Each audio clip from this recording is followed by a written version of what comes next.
She was an outstanding guest for Women's Sports Now last week's episode. This week's episode is being recorded today, and it will be seen on Roku, which you can check out all the time, all past episodes of Women's Sports Now. On Her Game, Caitlin Clark and the Revolution in Women's Sports is available now wherever you get your books. USA Today sports columnist Christine Brennan here on The Rich Eisen Show. Good to see you, Christine. How are you? Oh, great to see you, Rich. I'm good, thanks. How are you doing? I'm doing great. Thanks for coming back on this program, and it was great to see you on Women's Sports Now last week as well. So walk me through this book and how much, I guess, Caitlin Clark's, was there any cooperation, any reach out to her at all, Christine, for this book? Oh, yes. Oh, yeah. She answered 40 to 50 questions that I asked her. Yeah, she's great. She's better in person than you'd hope. What happened was right around the time, actually, you and I spoke, which was the Olympic snub, which, by the way, is a chapter title in the book, and I have even more reporting on that abysmal decision, and I continue to report it. So there's breaking news within the book on that chapter alone, as well as there's lots of other things.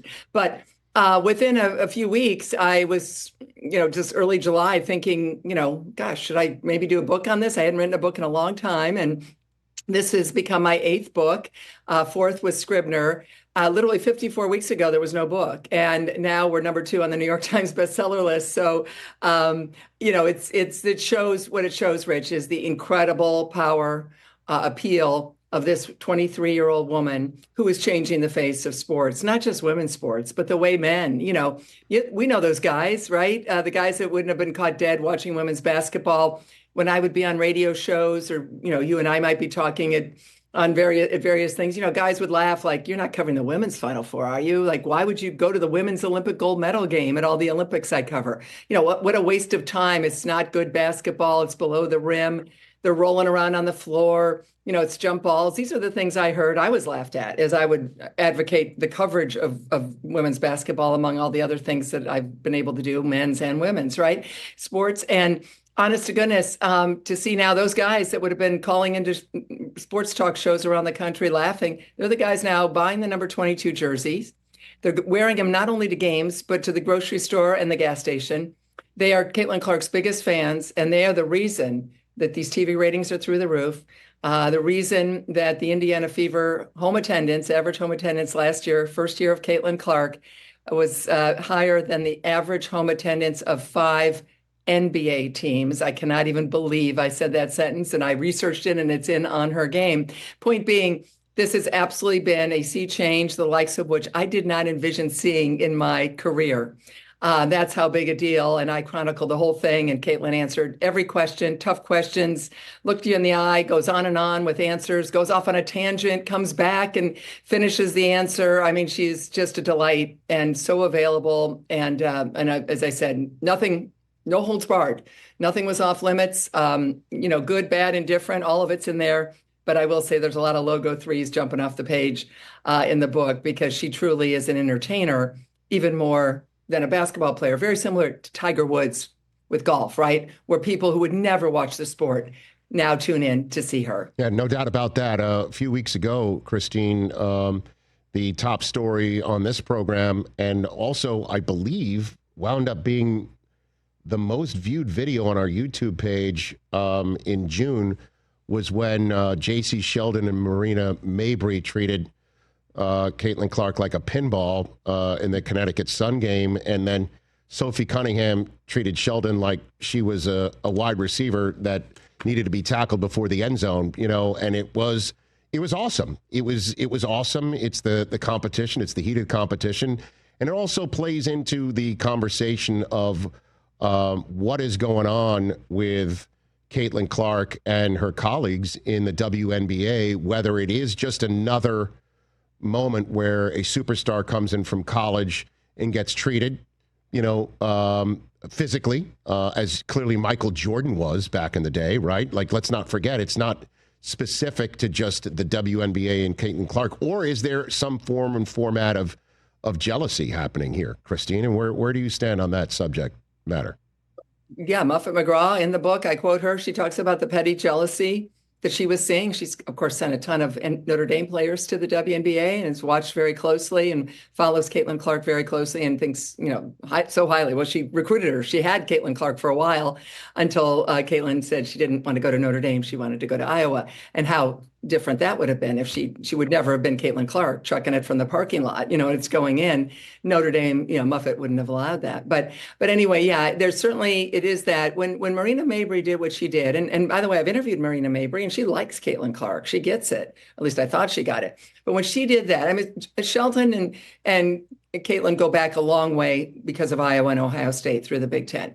And so, there's chippy play. And Caitlin Clark does not need me or you or anyone to defend her. Oh, she's not a victim. She gives it as good as she takes it. She's tough. She's strong. She's revving up the crowd. She loves it. And people love her for that.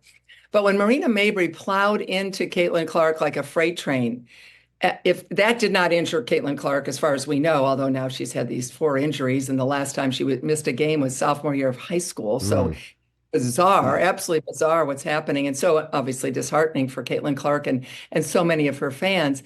But when Marina Mabrey does that, you know who she's hurting at the end of the day? She's hurting Marina Mabrey and her earning potential. Because when Caitlin Clark is injured, the first time she was injured this year, Rich, she would miss 5 games.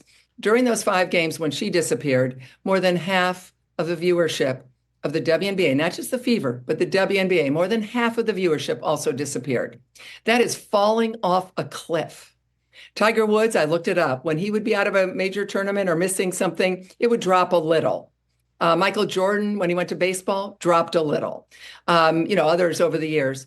Over half of your TV audience just disappears. That is devastating to the WNBA and to its financial future and all those players with the CBA now up and they're having these negotiations.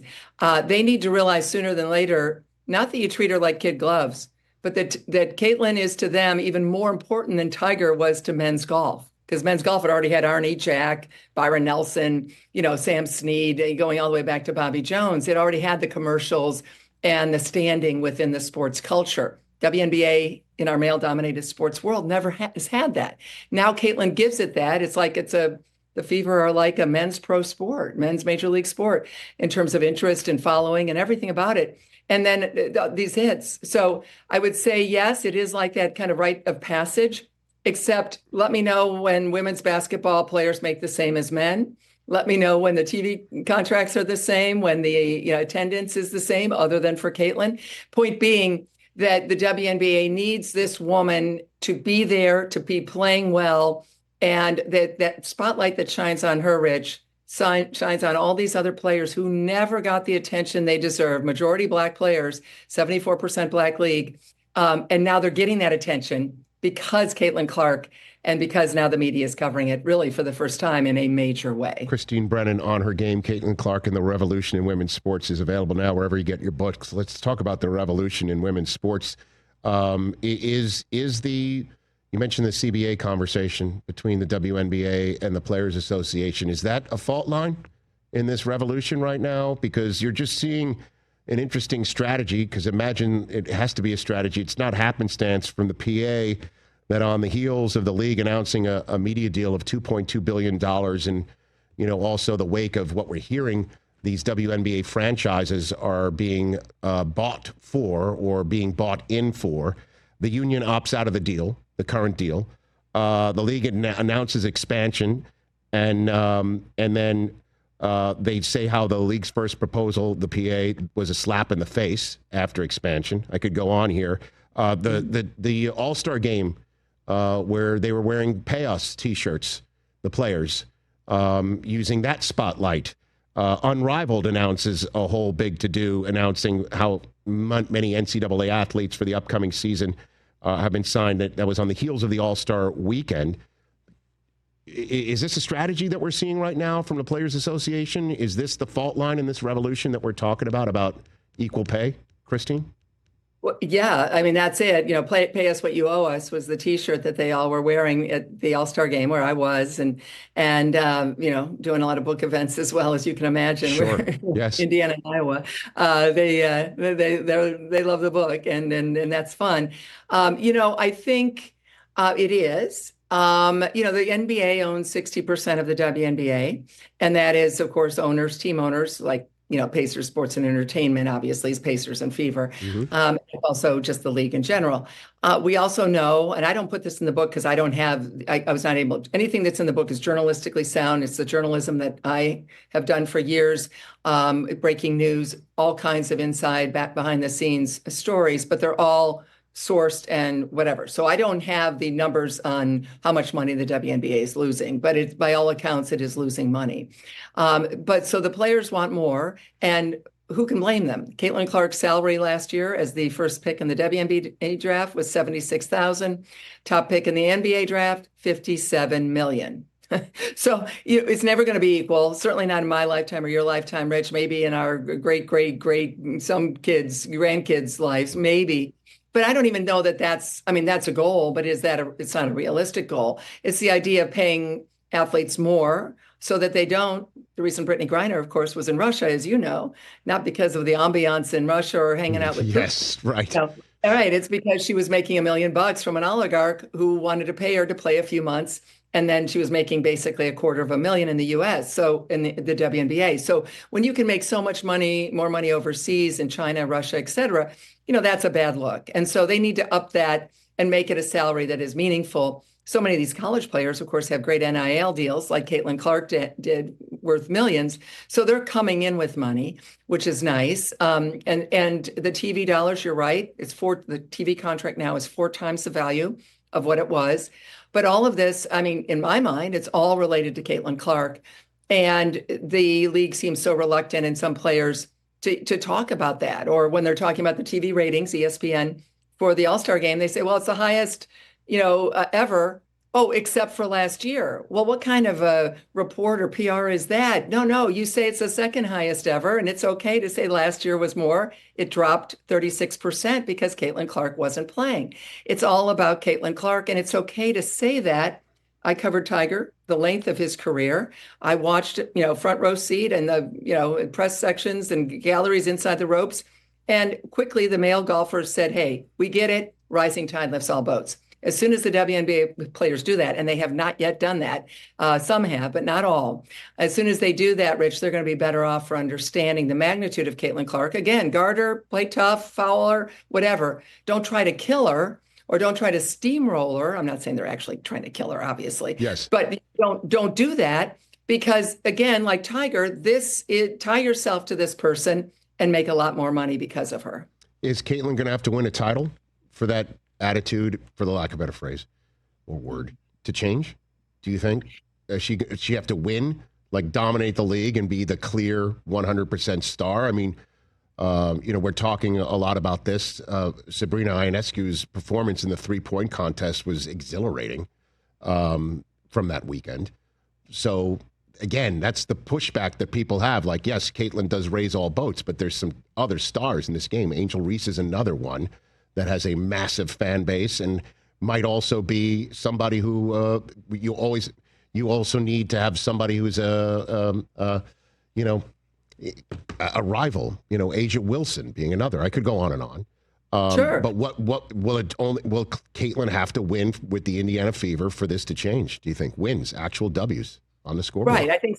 Yeah, I absolutely think that would be great, and that will certainly add to her resume. Taking Iowa to 2 straight final games is extraordinary, right? So you have the UConn women saying she needs to win a title. Well, the UConn women played with all these other incredible stars, all of them going to the WNBA. And of course, Caitlin Clark played with one person who was going to the WNBA at Iowa, and that's Kate Martin. And the rest are people who have gone on with their careers. So, I find that a little strange because, again, the reality, the numbers are there. Asia Wilson's a great player, and she's getting so much more attention now because of Caitlin Clark. And she is an MVP. Caitlin is not yet that. Caitlin's not the greatest player in the WNBA, may never be the greatest player in the WNBA, Rich, but she's the most important by far. Again, every number, all of the attendance, moving to bigger stadiums. It wasn't for Angel Reese. Paige Beckers is a great player. She cannot sell out the 8,000-seat arena in Dallas. Juju Watkins, fantastic. Let's hope she gets healthy. She's that magical player. She's the entertainer, kind of like Caitlin. Yeah. And Caitlin is the master entertainer. Juju cannot sell out the USC arena. So what I'm saying is when you look at the numbers, the funny thing about facts, they're facts.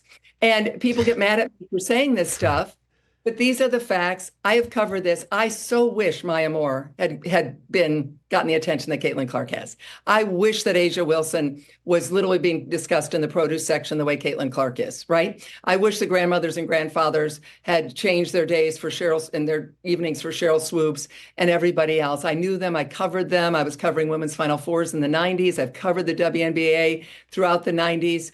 And all the way and fought for it and fought for coverage within our news organizations. Of course I have. I have. It wasn't happening then. It's happening now. This is a great thing. This is not a terrible thing. And how it has become that. And again, the book has so much more. The magic of sports, the magic of Caitlin, those threes, how she plays, the inside her head, of how she thinks, how competitive she is. We go back and forth on some questions and answers in the book. All of that's there. But if we're talking about this, it's Caitlin Clark. Caitlin Clark is the one, and there's just no denying that.